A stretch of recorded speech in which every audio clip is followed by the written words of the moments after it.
When it comes to carrying your gun like in the street, you literally have less than 1 second to respond to a deadly force encounter.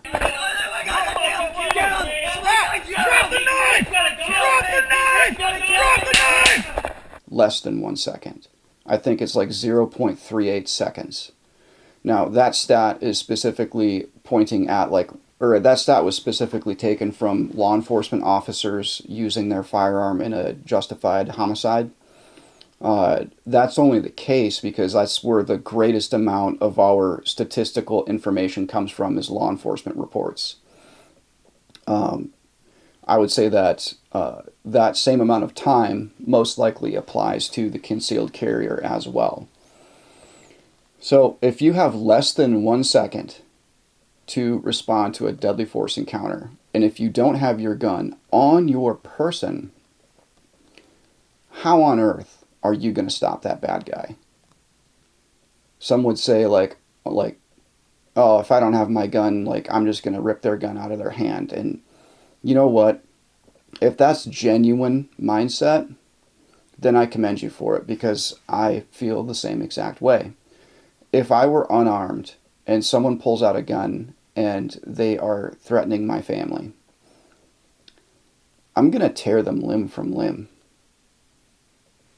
Most likely I have my gun with me, and that would be what I would use to stop that deadly force encounter. But even if I don't have that, if I'm in my birthday suit, they're still going to lose. That's why mindset is so important. Because your mindset is going to provoke you to take classes and to better yourself and to exercise. And that mindset is going to encourage you to carry your gun on your person every single day. Because you do not get to pick the time or the place that this goes down. Speaking of carrying things on your body, this is why it's so important to carry medical on your body. I carry a SWAT T in my back right pocket every single day. I chose a SWAT T because a CAT tourniquet is unreliable when it comes to treating a bleeding injury on a child. I have kids. The SWAT T also sits nice and flat in my pocket. It's almost like wearing a wallet back there. I keep my wallet in my front pocket, but just because it's less likely to be pickpocketed there.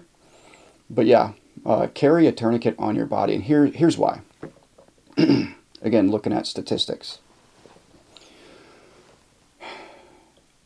If you're treating a gunshot wound, and we're talking about not necessarily an arterial bleeder, if you're treating a gunshot wound, just any generic gunshot wound, the person that is injured is going to bleed out in 3 to 5 minutes.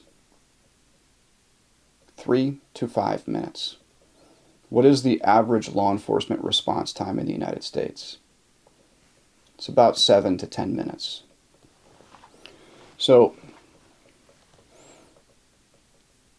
even if they don't bleed out, a significant amount of blood loss, even if they are able to be successfully transported to a higher level of medical care, even if that were to happen, the percentage likelihood of the individual surviving is directly related to where the bullet hit and if any vital organs were damaged. And it's also directly related to how much blood was lost. So it becomes a self-licking ice cream cone. And the sooner you can get a tourniquet on it here, the greater the likelihood that that pump house is still going to remain healthy enough to pump that blood throughout the body and get oxygenated blood throughout the rest of the body. So carry your tourniquet, carry your gun, do the things. Be a force for good.